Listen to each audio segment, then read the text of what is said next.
Evet arkadaşlar, motorumuzda 1100 devirde ve sonrası için böyle bir uğultu gibi, böyle bir sanki sürtme sesi gibi bir ses geliyor.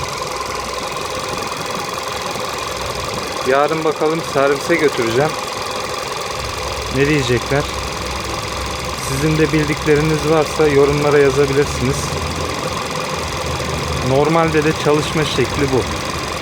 Yani